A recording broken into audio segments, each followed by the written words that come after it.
Upper cervical care is a radically different approach to healthcare. It's natural, and to fully understand the concept, we want to introduce you to all the players, the body parts, the way the nerve system operates, and all the systems in your body that function so that you can better understand how it works. And you know, upper cervical doctors, their main focus are these top two bones of your spine called the atlas and the axis. Atlas and axis. They sound very similar, but keep it straight this way. You know the Greek mythology figure Atlas? Holding up the world? Atlas is holding up your world, the brain. Axis is so called because the head and the atlas pivot around the axis. The remainder of the spine, from the low back all the way up to the mid-neck region, has interlocking joints that limit how far the bones can move. But ironically enough, the atlas and axis, the top two, are not shaped the same way. They don't have the same bony locks, and the segments are held in place by muscles and ligaments. And so as a result, it's a more unstable area, and that's of course what gives us a tremendous amount of mobility we have in the neck area. The problem is, with that increased mobility, it does make us more susceptible to injury in that area. The part of your nerve system that connects the brain to the rest of your body is called the brainstem, and that controls this healing process, the healing communication from your body to your brain. Now, the trick to this whole system is that the brainstem flows through those top two bones in your spine, the atlas and the axis. One of the upper two bones in your neck can get misaligned to the point two things happen. One, it actually can squeeze down on the brainstem. When that happens, the normal nerve transmissions and the healing mental impulses that go from your brain to every part of your heart, liver, lungs, kidneys, arms, legs, even back up into the head, face, and neck, those messages can get interfered with. If that happens, then wherever those messages were intended to go will cause that part of the body to malfunction, possibly even shut down altogether. That's when people get sick, disease sets in. So the main goal of upper cervical care is to remove any interference on that nerve system so that your body can operate at its very best and heal itself from the top down, inside out. We're not treating you for a certain condition. We're removing interference so that your body can heal itself, get itself back to normal function. Whatever that condition is, it can get back to normal function and you're healed. Do we as upper cervical doctors, do we treat diabetes? No. Legally, we can't even say we treat conditions, but we treat the body, okay? We correct the cause of the problem. We don't treat the problem.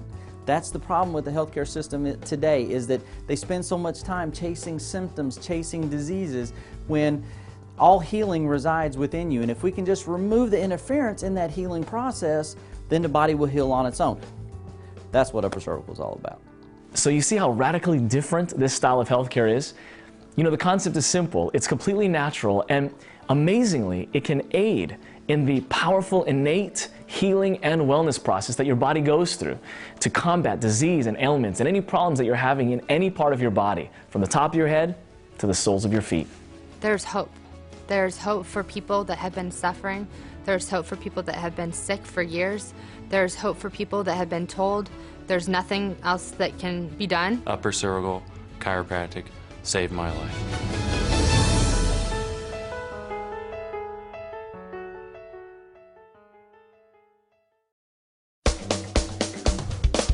Upper cervical care can actually help anyone with a nerve system.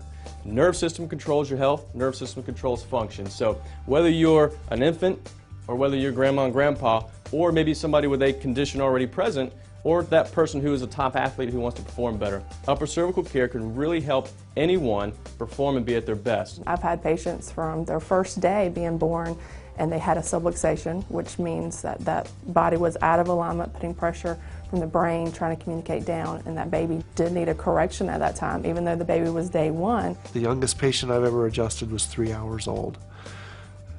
My oldest was 94 years old. It's just awesome working with kids because they respond so quickly.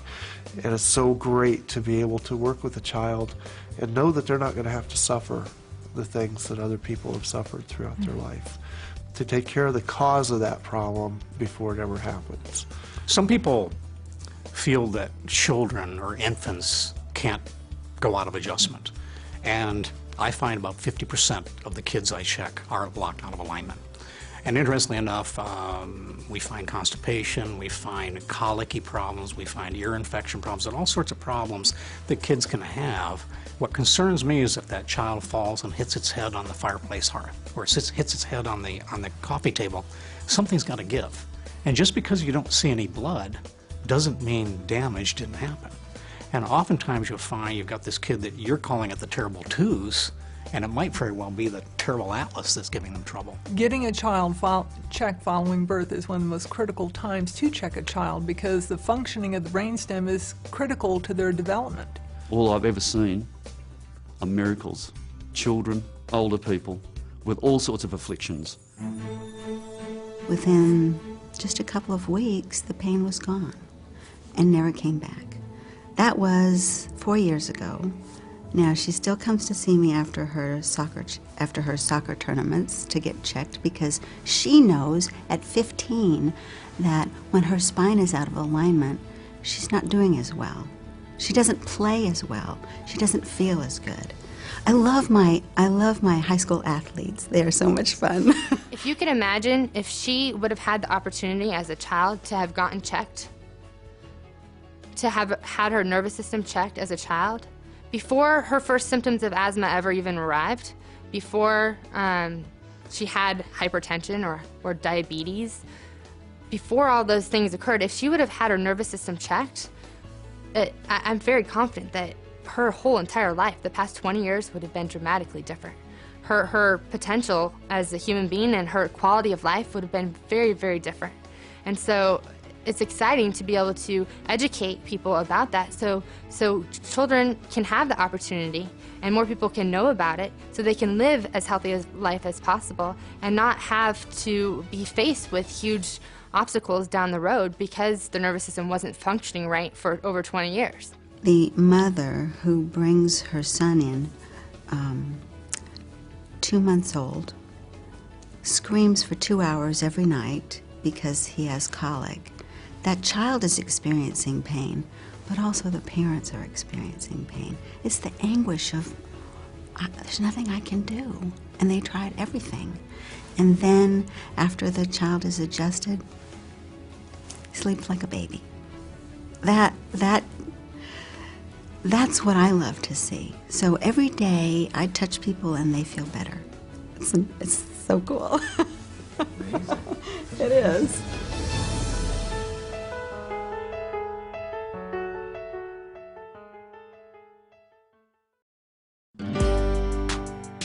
What is a subluxation? Well, don't be concerned about the technical term subluxation. It just means that there's a misalignment of one or both of these top two bones in the top of your spine, the atlas or the axis. So you don't have to be concerned about the term.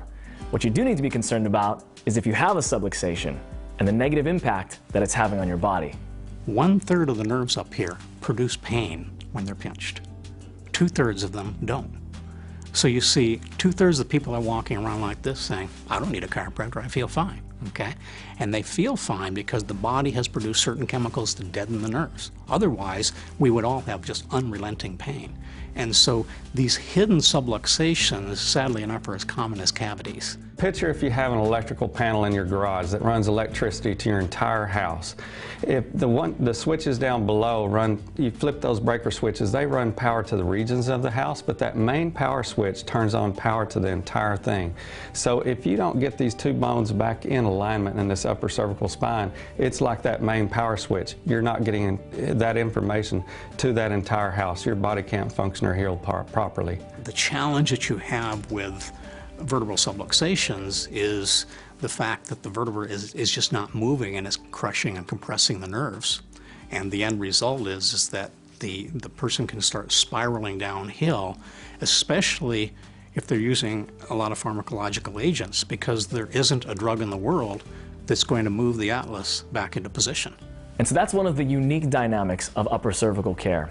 An upper cervical care doctor is not chasing after pain or symptoms. They're going right for the cause of that disease or ailment, which is the subluxation. And we're talking about precise corrections here, sometimes millimeters, sometimes even a fraction of a millimeter. That particular 1 millimeter at the atlas, that particular 1 millimeter, could cause you to have asthma. It could cause you to have reflux. It could cause your heart to not work properly. That 1 millimeter affects your nervous system. And because the nervous system controls everything, that's why that has such a powerful impact. When your top vertebra dislodges, the rest of the bones all the way down the spine go out of alignment. It's called spinal compensation. When you put the top one back in, through muscle memory, the muscles literally pull the rest of the vertebra in. It's called spinal decompensation.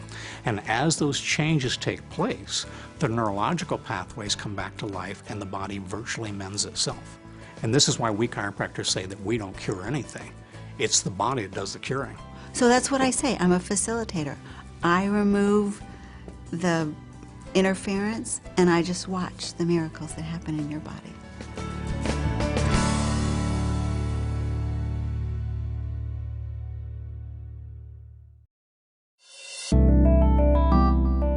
The nervous system controls every function in the body, so it's absolutely crucial for any person, any human being, to have the nervous system functioning at 100% all the time. That way they can have the best chance to be as healthy as possible and to not have chronic illnesses and diseases and ailments form later on in life. You know, the more we understand about computers, the more we understand about the nervous system. And we know computers are limitless capacity, and it's the same thing with the nervous system. And the nervous system actually is what animates the human body, and it's also what regulates the healing process. Brain health and healing messages leave the brain by way of the brain stem, pass through the neck, down the spinal cord, out over the entire nervous system to all parts of the body. These messages control everything that goes on in the body. These messages also direct all body healing. If that spine's on that zero position, the nervous system's wide open and life is good. If the spine's off that zero position, sometimes even a measurement of 3/4 of a degree, it will create stress in the entire body from it. It doesn't take much to really create that distress. So let's say one of the top 2 bones in your neck gets misaligned just enough to cause some irritation, to interfere with that nerve flow from your brain to any one or multiple parts of your body. Well, if where those particular nerves go do not get a full amount of nerve flow, then that part of the body is not going to work the way it's designed to work. So let's say, for example, you eat a candy bar, okay? Sugar goes into your system. All right, now in the stomach you have sensors there that will send a message to the body, or to the brain, telling the brain, hey, we got sugar in the digestive tract. We need to get the sugar out of the digestive tract into the bloodstream. So then the brain then sends a message down to the pancreas, telling the pancreas, hey, we need to produce insulin. Well, let's say there's a bone misaligned here, and it's interfering with that nerve flow to that pancreas. Well, it may be interfering 1%, 2%, 10%, 50%, anything less than 100%, your pancreas isn't going to be working the way it's supposed to, thus you get diabetes, okay? Now, let's say you were to go in here and we were to find that, and we were to correct that misalignment. Now all of a sudden you get 100% of that nerve flow from the brain down to that pancreas, and then the pancreas again starts functioning the way it was supposed to. You get the full amount of insulin in the system, the sugar is taken out of the digestive system into the bloodstream. Now all of a sudden you no longer have diabetes. That 1 millimeter affects your nervous system. And because the nervous system controls everything, that's why that has such a powerful impact. Correcting that allows your body to finally heal.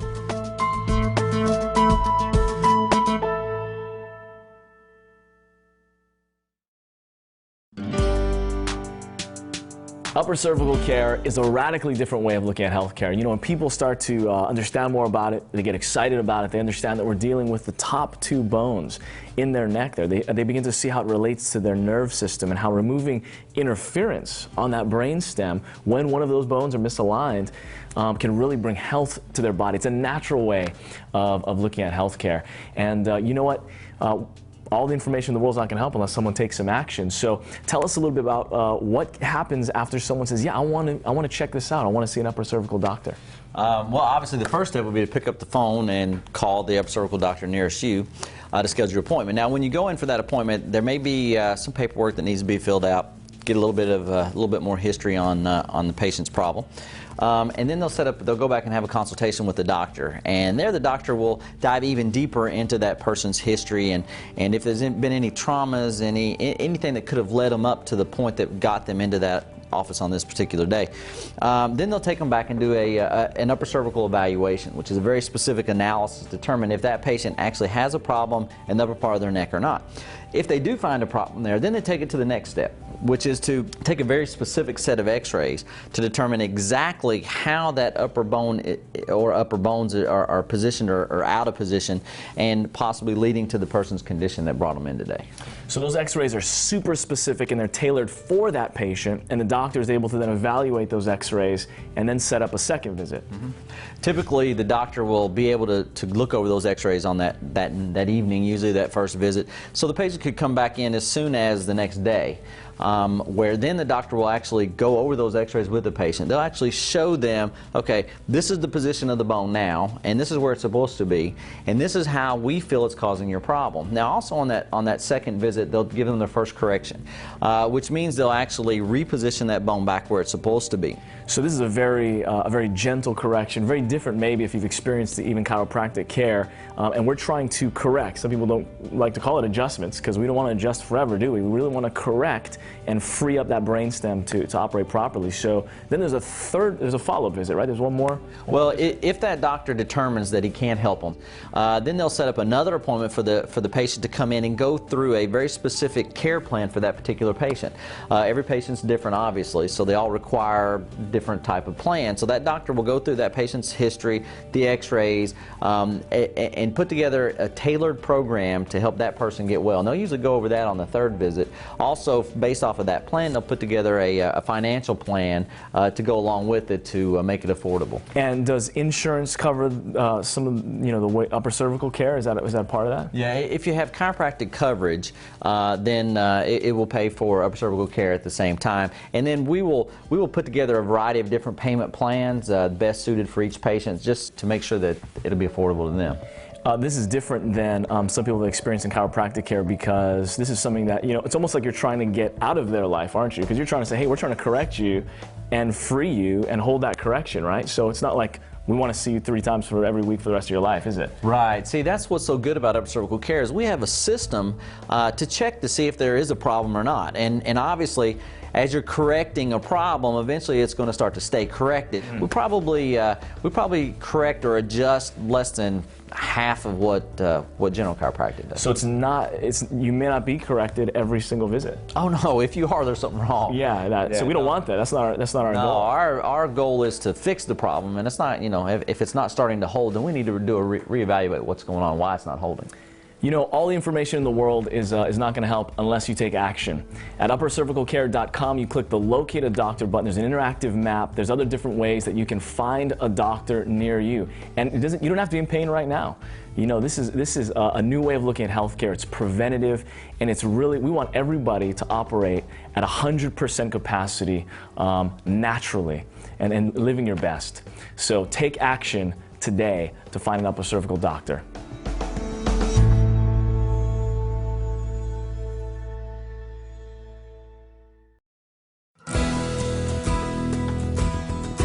The more I learn about upper cervical care, I do get more excited the more I understand about it. But the thing that really blew my mind is when I learned about retracing, which is such an amazing phenomena.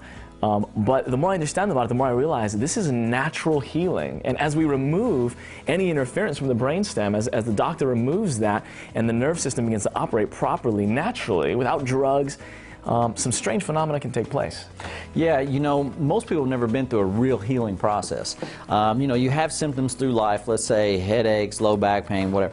Okay, well, typically you'll take a medication. Okay, right. Well, no medication in the history of mankind, as you know, have ever healed anything. Sure. They just temporarily cover the symptom up, giving the body enough time to adapt or compensate to whatever is causing that problem. Well, this happens over your lifespan, and so when you get to under upper cervical care, you actually go through a real healing process. And it's not just a healing of whatever brought you in, it's a total healing. So over that time, you may heal back through some of those things that have affected you earlier in your life that never really got corrected, just got kind of smoothed over, okay? Wow. So you might have symptoms that you haven't had in 10 years that could all of a sudden pop up as your body starts to go through these healings. And so it can be scary, can it, really? Yeah. But it's temporary, right? It's not like you're going to continue to have this experience take place. Right. I would say typically it lasts 1 to 2 days up to maybe a couple weeks, but it's not going to be anything that's going to knock you out. But it could be some rough edges you get through. But the good thing about it is once you get through it this time, you've healed over it, it's over with. Right. And so you need to be aware of this, because when you go in, even after your first correction, it could happen immediately. You can start having experiences or pain or discomfort, or maybe it'll take a month or two and people start to have this. And so the reason we wanted to talk to you about it was because you need to be aware of this so that you're ready when you go in for your first correction. Retracing is like, you leave your house in the morning, you're going to work. So you get in your car and you go through a sequence of events to get to work. You might pass a couple hotels, a couple McDonald's, and you get to work. So when you come home, you actually backtrack and go through that same sequence, maybe backwards. You pass the same hotels, pass that McDonald's again to get back to your house. Health is kind of the same way. Disease is kind of the same thing. Your body's either doing one of two things. It's either getting healthier or it's getting sicker. So usually, once people are sick and they enter an upper cervical doctor's office, and we basically remove that subluxation and turn the light switch here on, what happens is your body, once it was healthy, when you were born, you were healthy, and you got disease. So as we turn that light switch on, your body's going to go backtrack through those sequence of events through life again. So once you start out healthy, maybe when you were 10 you had headaches, maybe when you were 20 you had fibromyalgia, when you were 40 you had leg pain. So as you go back through those events and your body repairs and changes, you might experience that change again. You might experience that leg pain temporarily, or that fibromyalgia type symptom temporarily, as your body backtracks or goes through that sequence of events again to get back to 100% health. So retracing is actually a unique phenomena in the process of regaining your health. We have patients all the time. I could tell you story after story of tennis players that come in that rip their rotator cuff up 20 years ago, have a surgery. You get them corrected and they come in a week later and say, I don't know, and I don't explain to them retracing the first visit, I don't know what you did to me, but 5 days after I was adjusted, all of a sudden my rotator cuff started bothering me. And you know the funny thing? 20 years ago I had a rotator cuff injury, and I'm feeling that same pain. And not only do I hurt in that area, I'm emotionally feel like I'm back, and it's almost like a flashback. You'll hear this. He had severe migraine headaches for months, and of course went to all these different specialists and weren't able to get help. Well, he came to me for that and did not even mention that he had lower back issues 20 years ago, because obviously that was not an issue. So as we were correcting his spine, let's say his head was tilting this way, his shoulder was tilting this way, and his lower back was tilting. Well, he had an injury 20 years ago for this lower back that his body has just compensated over the years. At the time, he didn't have lower back problems. The pain was he was presenting with migraines. Well, as we got the body back aligned, his head got straighter, his shoulders got straighter, and his legs got balanced, which means his pelvis was realigning, and the lower back pain came back. And it was, I just explained to him, as his body was readjusting, it never healed properly 20 years ago. So finally the body was able to, as the brain was sending the messages down to the lower back, was able to heal that lower back, and he was able to recover not just from his migraines, but that reoccurring injury that he had from his lower back. Upper cervical in the human body is more than just pain and symptoms. Every single experience you've had in your life is stored in your central nervous system. Emotions, physical pain, events. So we don't just see physical things happen in our office. In fact, the most profound things I see in my office are people with emotional disturbances. And the very thing that was missing was this idea of the structural misalignment, the stress on the nervous system, and how that affects me on that feeling, emotional, and mental level, not just the physical. So with retracing, it's not just physical experiences, but it's emotional as well. Right. Most people don't realize, but the brain is really just an organ, just like the liver, lungs, kidneys, hearts. Okay, it's innervated by the nerve system. When you have a thought process or an emotion or memory or something like that, it's not just a spark going off in a part of your brain and it stays there. It actually travels. Okay, this is in any neuroanatomy book.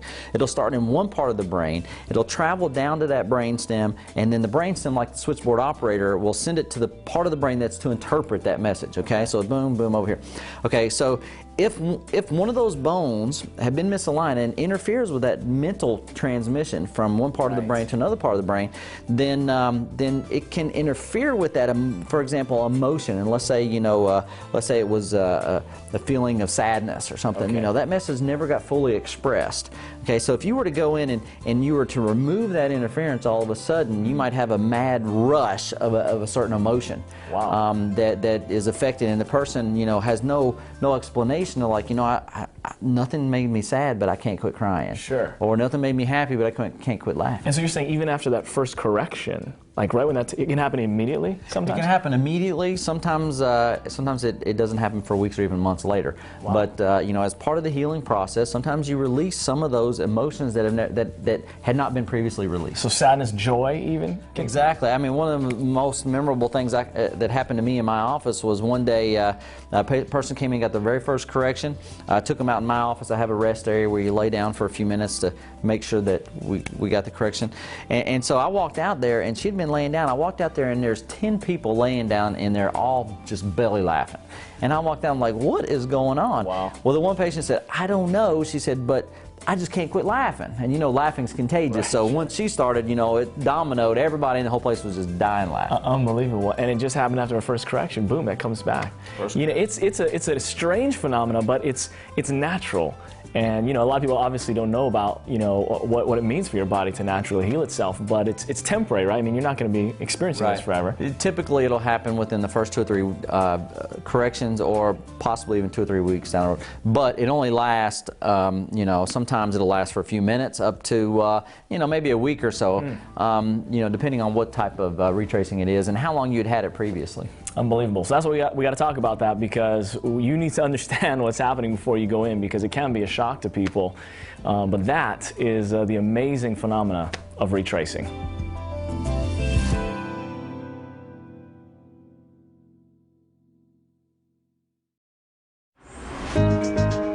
As you become more familiar with the power of upper cervical care, you begin to see how it aids in the process of healing and wellness that your body does naturally from the top down and the inside out. It brings up a question: what about drugs? What about the medications that I'm taking? What about surgery? Are drugs evil? Is there a place for that in this style of healthcare? I'm definitely not anti-medical. We have the best medical system in the world here in the United States. We're fortunate to have them. The thing to know is medicine's place is emergency care. A migraine headache to you at the time may feel like an emergency, but it's not an emergency.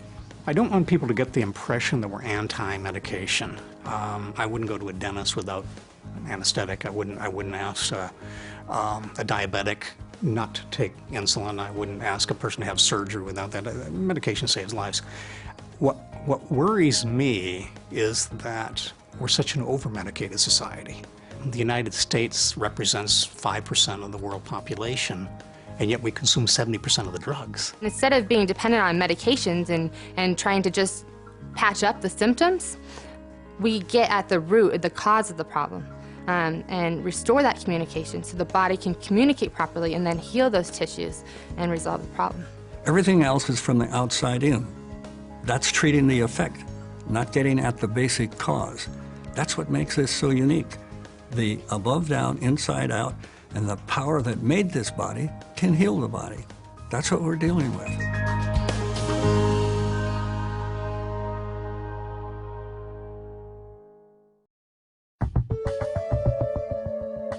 X-rays in an upper cervical doctor's office is one of the most specific tools to get down to the most precise measurement of how a bone has actually locked in an abnormal position. So for an upper cervical doctor to utilize the proper care for a patient, we need to know how that bone is moved, even to the nth degree of millimeter, because that millimeter of misalignment can mean literally life or death. Each patient that I wish to adjust accurately, I need to pinpoint the cause of their subluxation and what that pattern is. Without that blueprint, I'm only guessing. When the spine misaligns, it's not that this bone goes out of place. It only goes out of place in relationship to everything else. So what we do then is from this central zero point, the x-rays that we take from the side, the front, and the top, what we're looking for is to see how much forward or backward, how much turning side to side, and how much to the right or the left. Well, there's 274 different ways the bone can misalign, and I would want to be very specific on how we align it so your body can achieve the best health. And so we actually have to take precise x-rays of the neck to find out just exactly how far that upper cervical subluxation is out of alignment, so we know exactly how to adjust it back into place. And if you know the exact angles and degrees, it doesn't take much force. And my x-rays are very specific, and that means we take 9 x-rays. 2 of them are in stereoscopic. I want to know where that bone is, and that means not that it just slipped right or left. Did it go forward and up to the right? Or did it go back and under to the right? If it went back and under, I want to adjust it back towards center. If it went back and under, I don't want to be over here. I certainly don't want to be on the other side. I'm stressing a millimeter to 2 millimeter misalignment, so this has got to be finessed. We are very, very, very precise and specific, and it begins with the x-rays. They have to be perfect because they show us how the bones have moved out of alignment. And what I'm looking at on the x-rays is a millimeter misalignment, 2 millimeters. So I have to take that x-ray perfectly. We spend an enormous amount of time learning how to do these films so that we can get the perfect film, so that I can know exactly what is going on in your spine.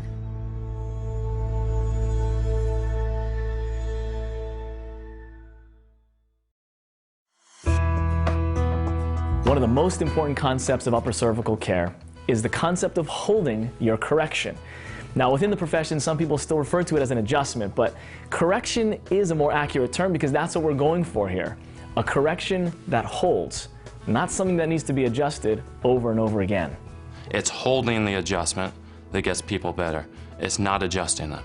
It's keeping the interference checked out over a period of time that allows people to heal and repair back to normal state of health. I talk about holding is healing. When you're holding your adjustment, that's when you're working at your best. Your body is able to function optimally. Chemical insults, including medications, alcohol, smoking, stress, those can make it so that you don't hold your adjustments as well. They weaken the ligaments that hold the body, hold the bones together. Each time I check a patient, I'm looking to see if that body is in a healing pattern in terms of balance. Are the muscles of the spine balanced? Is there head-neck distortion? Is there locking in the mechanics of the spine? Is there leg length discrepancy? Is there articular pillar pain or tenderness? When all of those are checking clear, that body is in a healing pattern, and you need to allow it to continue to heal and only adjust when it's pulling out a pattern and needing that assistance to continue to heal. Within 2 months, 25 different symptoms that she had were almost completely gone. She held the first correction for 6 months. That's the power of upper cervical chiropractic. It is not adjusting, it's holding. I didn't heal her. All I did was put the bone back under the body's control, cleared the neurocanal, and innate intelligence, that inborn wisdom that flows from above down, from the inside out, restored her back to health. On each of her follow-up visits, he would help her maintain that alignment correction so there's no interference in the healing process until it was complete.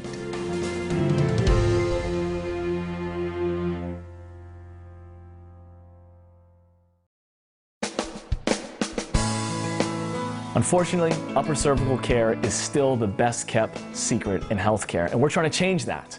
You know, these videos are part of that change. UpperCervicalCare.com is doing its part as well. But to fully understand why upper cervical care hasn't fully infiltrated society, you've got to understand its history. In 1893, a man by the name of Daniel David Palmer, went by the name D.D. Palmer, he was working in his office one night, and he had a janitor there that was telling him about how he lost his hearing like 17 years ago. And what happened was he heard a little pop sound up in his neck, and then all of a sudden his hearing went away. Well, D.D. said, well, let's take a look at your neck and see if maybe we can figure out what happened to make you lose your hearing. So when he started feeling around his neck, he felt a little lump, and what happened was he pushed on that lump and made a popping sound. Well, at first nothing happened. So he did it 3 days in a row and pushed on that lump and popped that neck, and boom, his hearing came back all of a sudden. So D.D. Palmer said, I've got the cure for all deaf people.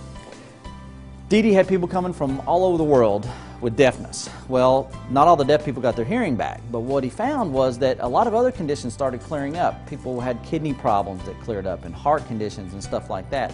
So then his son comes into the picture, B.J. Palmer, who is known as the developer of chiropractic, because he took what D.D. was doing, which was basically pushing up and down 3 times on each side of the spine, any high spot, just pop, pop, pop, pop, popping anything he could pop. And some people got better, some people didn't. BJ decided, hey, we need to narrow this down. We need to find out why some people are getting better and some people aren't. So in 1935, BJ started a research center. And he started off with just like what D.D. did, and was adjusting all the way down one side and all the way back down the other side, was pushing all the high spots. And he narrowed it down and did less and less and less, and he found his results got better and better and better. And when it was all done, and by the end of his 16 years of research of only the worst of the worst cases, he found that it was one of the top 2 bones in the body, the upper cervical spine, that was the cause of pretty much all of these ailments. So that was in 1951, by the time the research was finished. Well, during that time from 1893 to 1951, there was a lot of people who learned D.D. Palmer's process of adjusting up and down the spine, up and down the spine. Well, by 1951, when the upper cervical research came out, there had been a lot of other schools had popped up all over America that were teaching people how to adjust the entire spine. Well, B.J. Palmer did the upper cervical work, and then he later left the clinic and died in 1961. Well, that was only a 10-year span where upper cervical was taught at a full-time level out of his school. When B.J. passed, his son, David Palmer, then took over the college. Well, B.J. Palmer was known all over the world. He had been to the White House with 4 different presidents. He took care of Dr. Mayo and his family from the Mayo Clinic. He was world-renowned. Well, his son David had kind of lived in his shadows, so when BJ then passed, David Palmer came in and he removed everything that had BJ on it, removed all the upper cervical stuff, and went back to the full spine model, which is taught in most of the schools across the country today. So even as recently as 20 years ago, I would say there were a handful of upper cervical doctors. Now in the last 10, 12 years, there's been a real surge in growth and popularity in upper cervical, especially the last 4 or 5 years with the production now of documentaries on upper cervical, huge conferences. Now we've got postgraduate diplomat programs. So now the upper cervical work is really starting to pick up some momentum, which may be why you're hearing about it now because of web pages such as this.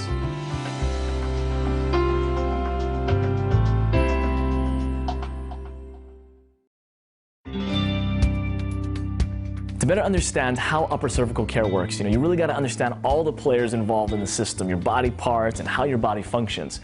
We've got the top 2 bones at the top of your spine, the atlas and the axis. Your nerve system flows through those top 2 bones. And your nerve system is like the superhighway of communication throughout your entire body. And where is that communication coming from and going to? That's right, your brain. Sometimes patients really have a hard time grasping upper cervical because it makes too much sense. They ask me, could it really be that simple? And yeah, actually it is. It's as simple as stepping on a garden hose. Let's say, for example, you have a garden hose connected to a water spout, okay? Turn that garden hose on, water's flowing freely. Well, you come over, you put your foot on that garden hose. Now what's going to happen to the water coming out the hose? Well, obviously it's going to be diminished, possibly even cut off altogether. Well, the same thing happens with your body. I think that most people recognize that the world's greatest drugstore is within your own body. It knows how much cortisone to produce and how much antihistamine to produce. It even knows how much cholesterol to produce, provided the system that regulates that is able to do so. You have to deal with that life power and respect it and work with it. Don't fight with it. Let it have its way. You can do that when you get rid of the cause of the interruption between the source and the body by correcting the upper cervical vertebral subluxation. So if the brain can't communicate with some part of the body, it's going to get sick. But if the brain can communicate with all parts of the body, we stay well. That's the simplicity of it. That's the simplicity of it. And people can't, you know, you can give them the garden hose analogy that there's a source for the water, and you step on the hose and the water doesn't water the grass, and when you remove your foot from the hose, the water comes out and waters the grass and the grass grows. And it's too simple for them. It's just too simple. There's got to be something more to that. We've got to spray something on the grass. We've got to add something to the ground to make it grow. We've got to intervene in that. And the wonderful thing about the body and the complexity of it is that it's intelligent in itself. It's a self-healing organism. It just doesn't need any interference to its function. And all we do is correct that, and we can expect health.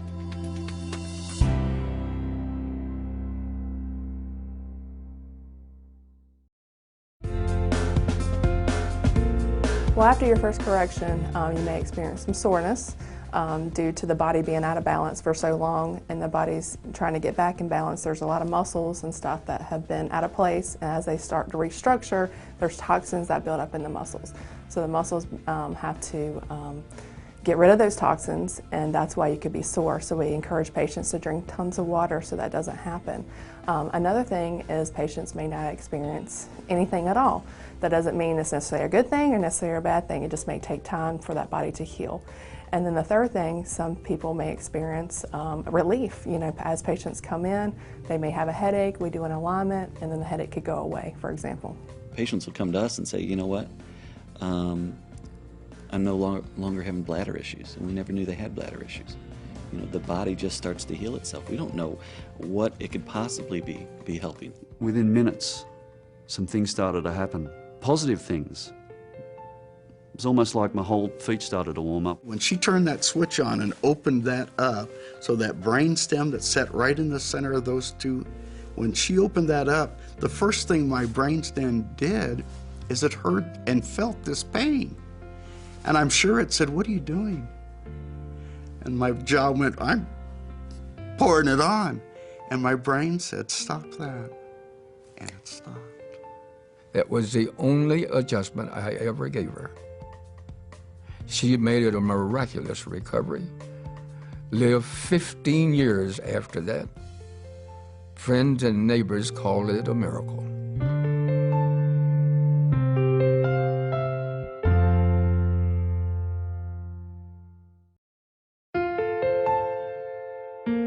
You know, one of the coolest things about upper cervical care is that upper cervical care doctors focus on this part of the body, but they see healing all over the body. And so there are so many amazing stories that we would like to share with you. Here are a few. When we were first married, I couldn't touch Angela's face or run my fingers down her spine.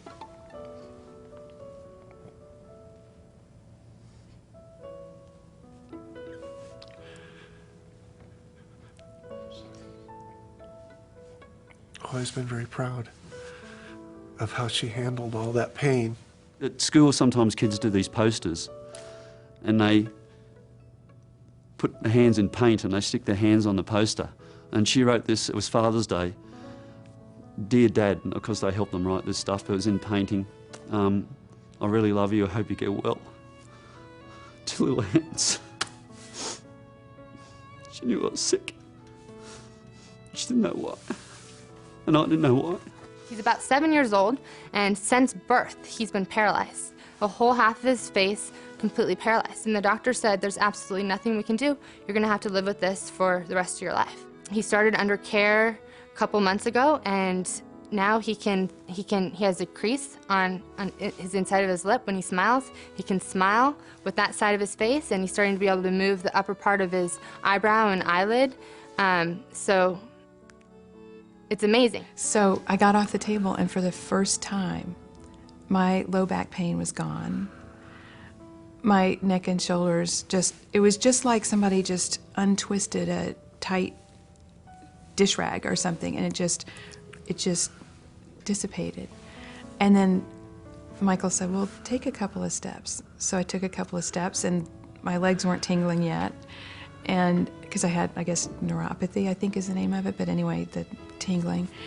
And I took a few more steps, and it didn't. And so I said, well, why don't you walk out to the mailbox? Because I hadn't been able to go out to the mailbox, which was only about, what, 20 or 30 feet? 20 feet, yeah. So I put on my tennis shoes, and I walked out there, and I kind of just kept going. I walked a mile. So, I could, the next day, I go off to work, I'm in my skirt suit, my heels, carrying my briefcase, the whole thing, walking the 3 city blocks to get into the office. Nobody has a clue. I meet everybody, go through the orientation. No one has a clue that I was like almost immobile for the year before that. She's dragging her left leg, walking with a cane. Okay, so we x-ray her, adjust her on Thursday night. Saturday morning, she came back into the office to be rechecked. No cane, and lifted her leg up. And I looked at her, and I said, what happened? It blew me away, so to speak. And she says, that's not all of it. You had me lay down for 15 minutes. I have people rest after an adjustment. After I got up, I went to the car, and I put my leg in the car without any help or assistance. That was 20 minutes later. She'd been walking with a cane and dragging that leg around for 6 years. You see why I won't retire? And I could hear everything. And the ringing stopped. And my back's feeling much more relaxed. I don't have any pain, and tingling stopping. And I got home and I ate something, and it was hardly in. I still had a bit of pain, but there wasn't excruciating pain. It wasn't driving me over. But I was very careful not to use the jaw too much. But I was so happy that I picked up my daughter, Holly. We danced. I had like this until, I think it was like 3 o'clock in the morning or something like that. And then she was asleep. I took her up to bed, put her down, and I crashed out. And I don't know, I think it was 12 hours, 15 hours, I'm not quite sure. It was a long time. And I woke up and I felt I was a 21-year-old again. And I'm looking in the mirror, and my head's not like this anymore, it's like this. I have a patient who has cerebral palsy, and a 13-year-old boy. When he first came into my office, he's had multiple surgeries on his arms and legs because his bones were twisted. And when he first came into my office, his right foot flared out, almost horizontal compared to the left foot. The next time he came in to see me, his foot was almost parallel to the other one. The next time, 3 days later, he came in to see me, his foot was almost parallel. And what he cares about, he's running faster. His teachers report that he's doing better in school, and I mean, it's changed his life. She came in 2 weeks ago and had this smile on her face. And I asked her, I said, what's going on? And she looked at me and said, I'm pregnant. I said, you're pregnant? That's amazing, congratulations. I said, how long have you been trying? And she turned and looked at me with real straight face and said, I've never been on birth control. We just never thought I could get pregnant, that I could conceive. And then she turned to me and said, I know it's been being under this care. I know upper cervical specific care has changed my life, has allowed my body to function the way it's supposed to, and given my body then the ability to function properly so that I could then conceive. There was a 10-year-old boy who, his sister and his mother and father are real good patients. And last Thanksgiving, Thanksgiving is Thanksgiving, you say thanks. The family gets together and Grandma is there and they're all holding hands at the table and they have to say, what are you thankful for? Each person. It came to that 10-year-old and he says, I'm thankful for Dr. Kuhn. And it isn't just me, it's recognizing that he has his health. He could come in with a flu or a cold and get adjusted and the next day be fine. And he sees his other kids in the classroom all sick and whatever, And he was smart enough to say, I thank you for Dr. Kuhn. I really appreciated that.